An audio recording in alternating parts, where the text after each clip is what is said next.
My name is Alara Vance. For as long as I can remember, my life has been a quiet pursuit of stillness. I grew up in a house where the air was always thick with unspoken things, a place of quiet, simmering tensions. My parents never raised their voices, but their unhappiness was a constant, low hum beneath the floorboards.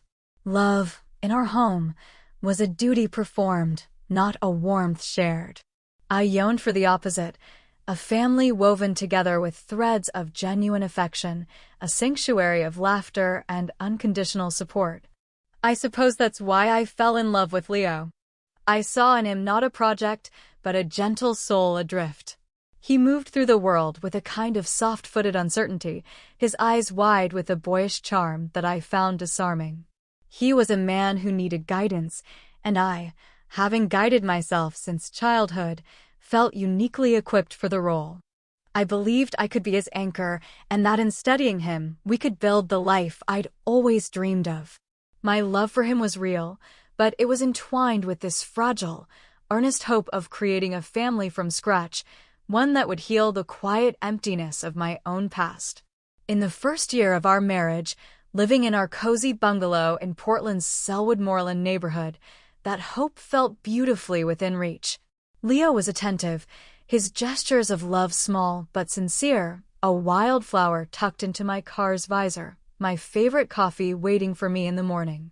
He spoke to his mother, Genevieve, on the phone every day. He'd pace the length of our small living room, discussing everything from a snag at his job to which brand of olive oil to buy. At first, I saw it as a sign of a close-knit family, something to be admired. I told myself his reliance was a temporary bridge he would cross as our own bond solidified. I believed, with the honest conviction of a new wife, that he would eventually grow into a man who stood firmly on his own 2 feet. But the foundation of our life together soon revealed its cracks. It was no secret that I was the primary breadwinner. As a partner at Riverbend Capital, a downtown investment firm, I navigated the complex, high-stakes world of finance. My income was substantial, a result of long hours and a mind that found peace in numbers and strategy. I was meticulous with our finances, a habit born from a deep-seated need for security.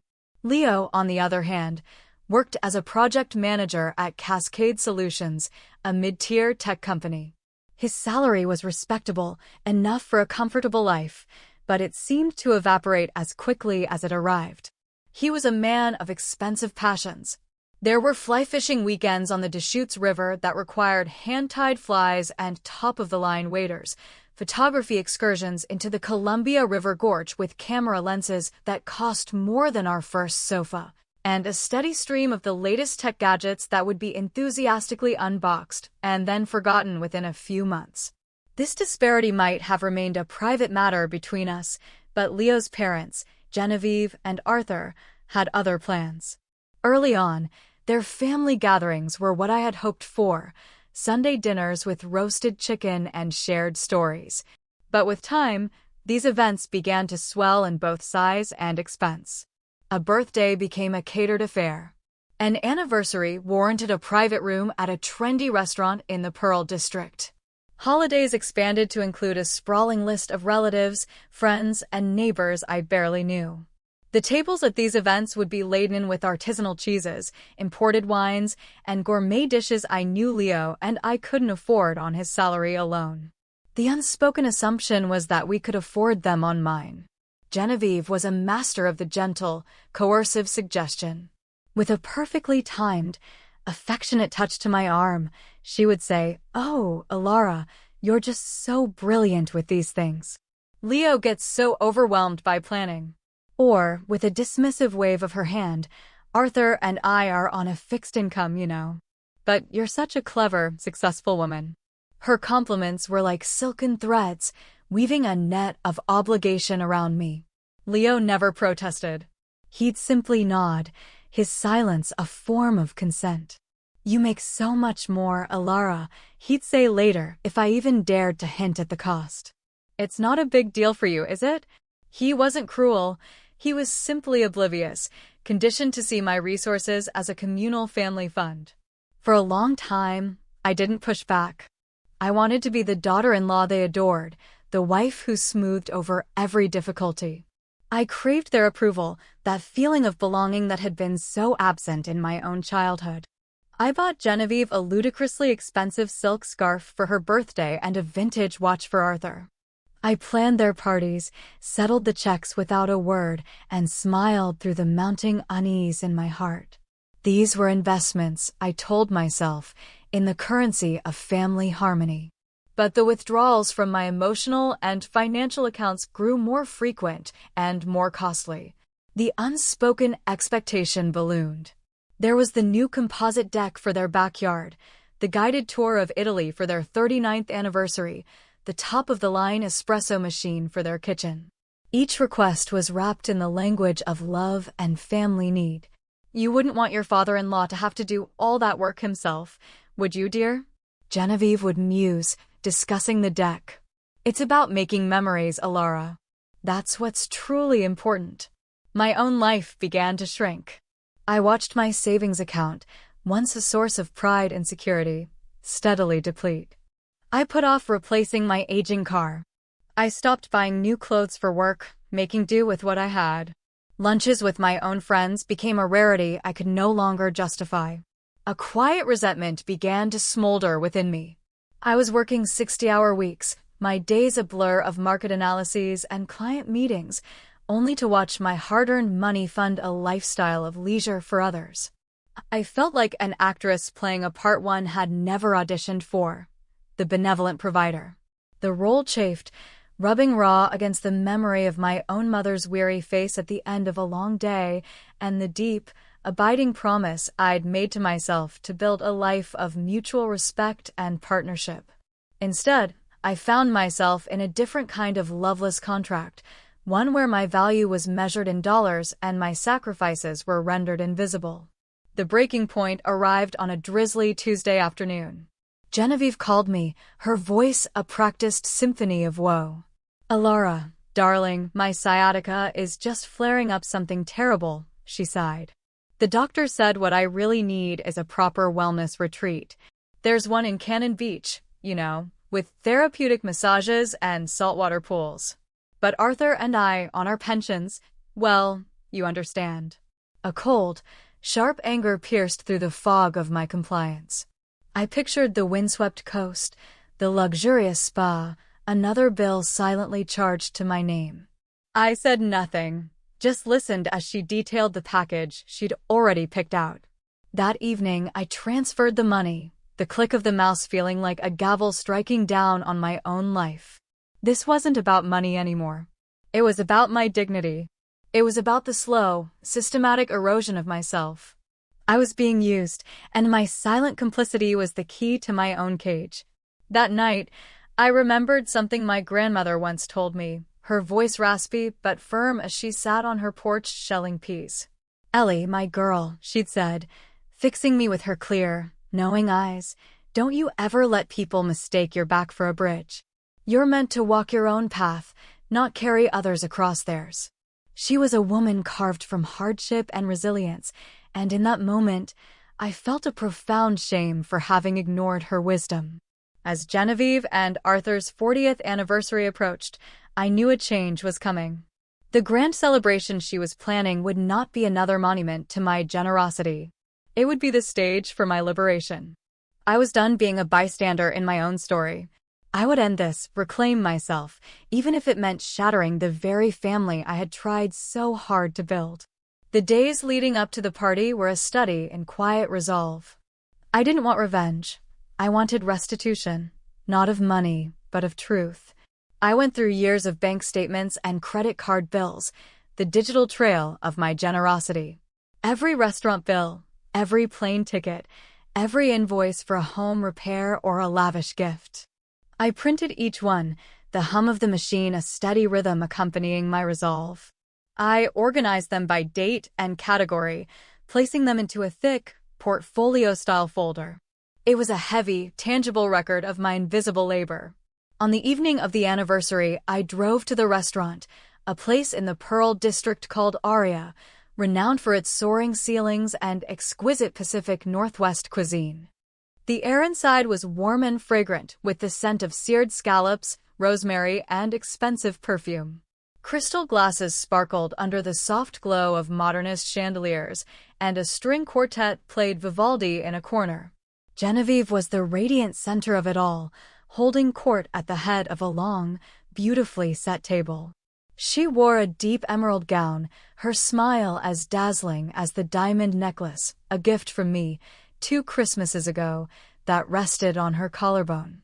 Arthur sat beside her, a quiet, contented satellite in her orbit. And next to me, Leo fidgeted with his tie, sensing, perhaps, the unusual stillness that had settled over me. I felt a strange sense of detachment, as if watching a film of my own life. I observed the laughter, the clinking of glasses, the effusive toasts from friends and family celebrating 40 years of a marriage I now saw through a different lens. It all felt like a carefully constructed performance, and my role as the silent, smiling benefactor was one I could no longer play. My heart was a turbulent sea of anger, fear, and a profound, aching sadness for the dream that had soured. Toast after toast was raised. People spoke of Genevieve's strength, her devotion to her family. She, in turn, gave a small, eloquent speech about the importance of sacrifice and the joy of seeing her family thrive, her eyes sweeping over the crowd and landing on me for a brief, meaningful moment. Leo stood and offered a heartfelt tribute to his parents, thanking them for their unwavering love and guidance. Each word was a small, sharp sting, a reminder of my own erasure from this carefully curated family narrative. The courses came and went: Dungeness crab salads, wild mushroom tarts, pan-seared halibut. I barely touched my food, my stomach a tight knot of anticipation. I could feel the moment approaching, the precipice. Finally, after the dessert plates were cleared, the waiter approached the table with quiet discretion. He held a leather billfold and, after a moment's hesitation, placed it on the table beside Genevieve. She glanced at it, a flicker of a smile playing on her lips, then turned to me, her voice carrying across the table in the momentary lull.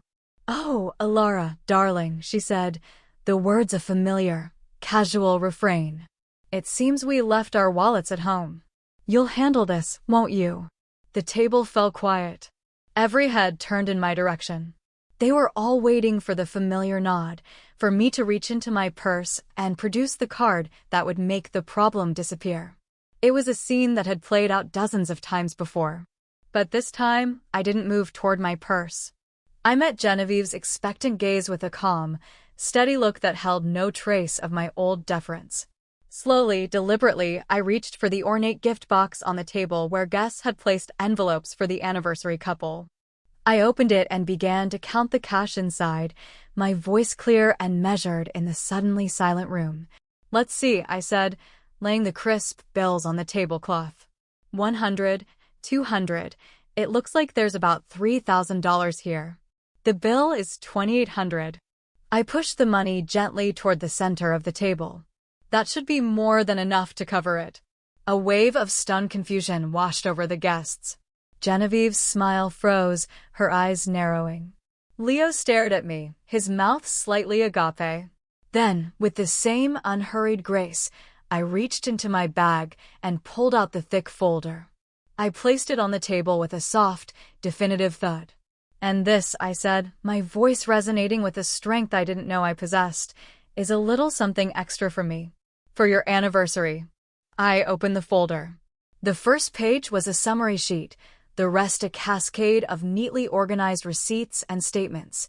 "This folder contains a record of everything I've spent on this family over the past 3 years, I announced, my gaze sweeping from Genevieve to Arthur and finally to Leo. I began to flip through the pages. Groceries. Utility bills for your house. Your car repairs, Arthur. The trip to Italy. The new deck. The endless parade of birthday, holiday, and anniversary gifts. The celebrations, the dinners, the entertainment." The silence in the room was absolute, heavy, and suffocating. Guests shifted uncomfortably in their seats, their eyes wide with a mixture of shock and morbid fascination. Genevieve's face was a mask of disbelief, slowly mottling with a flush of deep, crimson fury.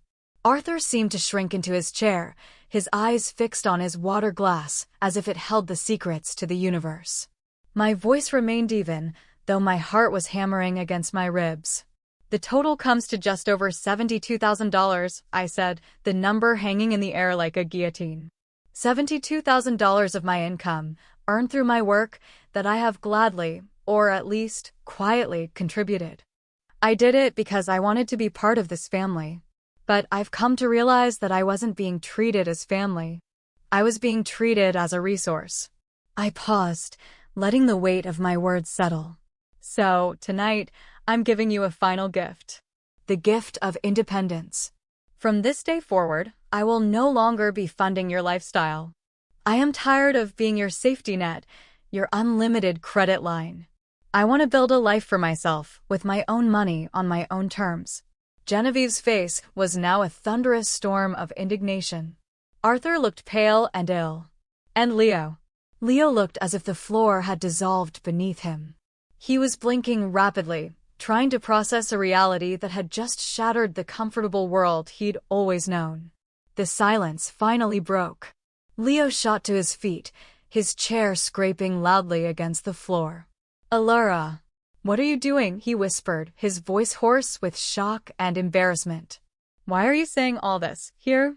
In front of everyone?" I stood up to face him, my movements fluid and sure. "Because it concerns everyone here, Leo," I said, my voice soft but unyielding. "Everyone who has sat at these tables and enjoyed the generosity you all took for granted." I looked into his eyes and saw not malice, but the profound confusion of a child who has never been forced to confront a difficult truth. He had spent his life buffered from consequence, first by his mother, and then by me. Genevieve found her voice, and it was laced with venom. "How dare you?" she hissed, rising from her seat with a theatrical tremor of outrage. "After everything we've done for you, welcoming you into our family. You've ruined our anniversary. You've humiliated us." A weary sigh escaped me. I had expected this. Blame was her shield. "I didn't come here to humiliate anyone, Genevieve," I replied. "I came here to speak the truth. A truth that you have all conveniently ignored for years." She scoffed, a sharp, ugly sound. "Your truth? You're a bitter, jealous woman. You resent Leo's happiness, and you've always wanted to turn him against his own mother." The accusation, so wildly off the mark, ignited a spark of righteous anger. "I have never been jealous of Leo," I said, my gaze locking with hers. "I've been waiting for him. Waiting for him to become a partner, not a dependent. Waiting for him to take charge of his own life. But you've never allowed that. You've kept him on a leash woven from comfort and obligation because a grown, independent son wouldn't serve your needs anymore." Genevieve's hand flew up, and for a terrifying second, I thought she might strike me. But Leo, moving with a suddenness that surprised me, caught her wrist. "Mom, don't," he pleaded, his voice cracking. "Please, just stop." She wrenched her arm away, turning her fury on him. "She did this to you. She made you weak." I shook my head, a sad smile touching my lips. "It wasn't me, Genevieve. It was always you. You've orchestrated his life, and in doing so, you've robbed him of the chance to build one for himself." It was then that Arthur, the silent patriarch, finally spoke. His voice was quiet, gravelly with resignation. "Genevieve, maybe we should listen. Maybe she has a point." His wife turned on him, her eyes blazing with betrayal. "You too? You've always been a coward, Arthur. Hiding behind my skirts. And now you side with her." Arthur flinched as if struck and fell silent again, his brief moment of courage extinguished. I felt a pang of pity for him, another soul trapped in Genevieve's orbit.